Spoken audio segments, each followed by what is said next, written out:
Top 5 बाबा कौन से हैं, या फिर यूं कहें कि संत, गुरु या प्रवचनकर्ता कौन से हैं जिनकी बातों पर आप आंख बंद करके विश्वास कर सकते हो, जो बाहर से वैसे ही हैं जैसे भीतर से हैं, जिनके पास आप अपनी समस्याओं का, अपनी दुविधाओं का समाधान निकालने के लिए जा सकते हो। इस वीडियो में जानते हैं। 5वें नंबर पर है इंद्रेश उपाध्याय जी। मैं पर्सनली मिला हूं उनसे और विश्वास करिएगा बहुत ही मधुर व्यक्तित्व है उनका, बहुत ही मीठी वाणी है और क्या मीठा गाते हैं। और जब से उन्हें ठाकुर जी की सेवा का आभास हुआ है, उनकी बुद्धि, उनका मन और उनके विचार और ज्यादा शुद्ध हो गए हैं। जब उनके मुख से आप ठाकुर जी की कथाएं सुनेंगे तो आपको बहुत ही ज्यादा शांति का आभास होगा। आपको जरूर लगेगा कि इस बंदे का कहीं ना कहीं कोई ना कोई कनेक्शन जरूर है ऊपर वाले से। अब नंबर 4 पर है जगदीश जग्गी वासुदेव जी, यानी कि सदगुरु जी।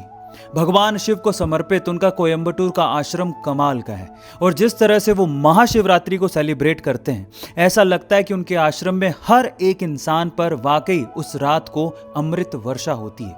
मैंने उस रात को जिया है और ऐसा लगता है कि दक्षिण में सनातन धर्म को जिंदा रखे हुए है ये आदमी। अब तीसरे नंबर पर है श्री श्री रविशंकर जी। वो हमेशा मुस्कुराते रहते हैं और उनको देख के ऐसा लगता है कि सारी समस्याओं का हल इसी तरीके से मुस्कुरा के निकाला जा सकता है।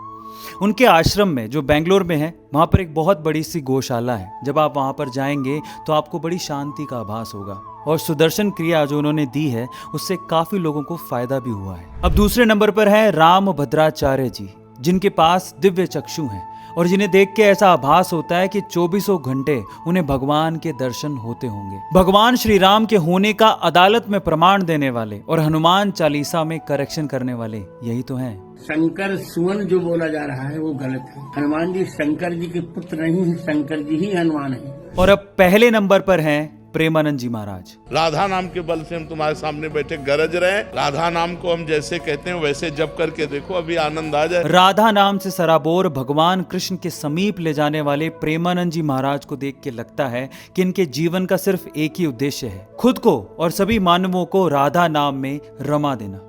जब ये उत्तर देते हैं तो इतनी सरलता से देते हैं, सभी प्रश्न कठिन से आसान लगने लगते हैं। कोई राग लपेट नहीं, जब हंसते हैं तो खिल के हंसते हैं और जब डांटते हैं तो खुल के डांटते हैं। लेकिन जब भगवान की बात आती है तो ऐसे रम जाते हैं कि राधा नाम में भगवान कृष्ण रम गए हों। अब आखिरी में एक और बात, संगत से भी सत्संग देने वालों का आभास होता है। तो अब मैं आपसे पूछता हूं कि इन सत्संग देने वालों का आप पर क्या प्रभाव पड़ा है, कमेंट सेक्शन में जरूर लिखिएगा। और ये किसी तरह का कोई कंपैरिजन नहीं है, ये सभी पांचों प्रभावशाली हैं जिनके व्यक्तित्व का प्रभाव हर इंसान पे दिखाई दे रहा है। आपके हिसाब से इसके अलावा और कौन प्रभावशाली है जिनके सत्संग का प्रभाव आप पे पड़ा है, कमेंट सेक्शन में जरूर लिखिएगा। मिलता है अगली वीडियो में।